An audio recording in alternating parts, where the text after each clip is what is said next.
नमस्कार मंडळी. तर मराठी भाषेतील अक्षरांच्या गमतीमध्ये आज आपण अक्षर घेऊया क आणि ठ आणि त्यापासून तयार होणारे शब्द बघूया आणि गमती बघूया. हां, तर मंडळी, आमची ही ठकी, तिला पिकनिकची खूप ठिकाणं ठाऊक असतात.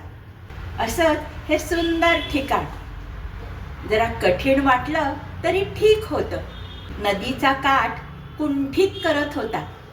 काठाकाठानं कवठाची झाडं होती. कुठूनसा ठकाठक पक्षी कानठळ्या बसवत होता. पातेल्याच्या काठाप्रमाणे त्याच्या आवाजाला धार होती.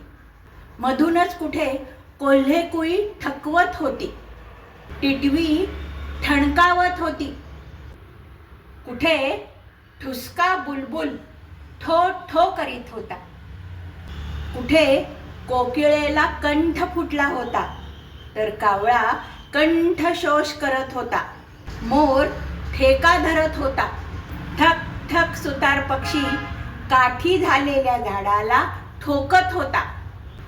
बगळ्याचा ठसका तर आणखीनच वेगळा. त्यातून झालं काय? ठाक ठीक नेसून सुद्धा काठावरच्या पाण्याने माझ्या साडीचा काठ ओला झाला. त्यातून पाणी ठिपकत होते. पण मी मात्र ठिकठिकाणी कुठे फुले, कुठे फुलपाखरे, कुठे पक्षी निरीक्षणाचा ठेका घेतल्याप्रमाणे माझे चालले होते. मंडळी, तुम्हाला पण हे ठिकाण ठीक वाटत असेल तर मला लाईक, शेअर, सबस्क्राईब करा आणि हो, कॉमेंट करायला विसरू नका.